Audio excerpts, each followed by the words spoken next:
Sinuyod ng mga tauhan ng Metro Manila Development Authority ang mga kalsada at sidewalk sa Tondo, Maynila na ginawang parking lot ng mga trailer truck habang ang bangketa ay tinitirhan na at ginawa ring extension ng ilang tindahan. Si Jason Rubrico magbabalita.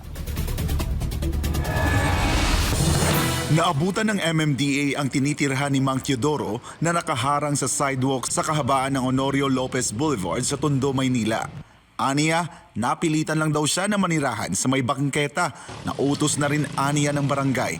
Yan ay matapos i-demolish ang kanyang bahay. Sumunod lang ho kami sa utos nila. Sabi nila, pag dinimulis kayo pasamantala, diyan muna kayo sa bangkita. Habang inaantay yung financial, naka-relocation. Bagamat naiintindihan ng MMDA ang sitwasyon ni Mang Teodoro, ay wala silang magawa kundi baklasin ang tinitirhan nito. Yan ay kasunod ng mga reklamong natatanggap ng ahensya. Humanitarian wise, naiintindihan natin sila. But then again, hindi naman natin pwedeng payagan yan kasi sinakop na po yung buong bangketa, pati po yung kalsada. Iginiit ni Gabriel Go ng MMDA Special Operations Group na ilang beses na nilang binabalik-balikan ang Honorio Lopez Boulevard dahil sa paulit-ulit at hindi mawala-walang iligal na mga nakahambalang sa bangketa at kalsada. Bukod sa mga tirahan, pinagkakalas din ang iba pang nakaharang sa sidewalk, gaya na lamang ng mga kariton at ilang tindahan tulad ng mga pwesto ng karinderya at mga nagbebenta ng daing. Naapektuhan dito yung mga pedestrian natin kasi first and foremost, the sidewalk was built to be used as a safe passage para sa mga pedestrian.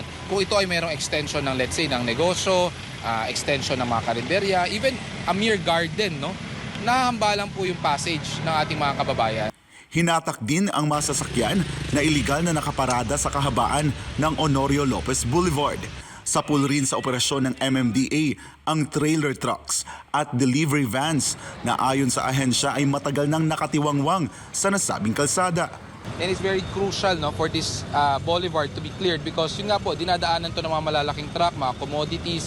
So pagdating po ng mga rush hours, nagkakaroon ng sobrang traffic congestion. That's why we're here. Hindi naman nakaligtas sa operasyon ang mga nagmumotorsiklo na walang helmet at mga nakatsinelas lang. Para sa Diyos at sa Pilipinas kumahal, ako si Jason Rubrico, SM9 News.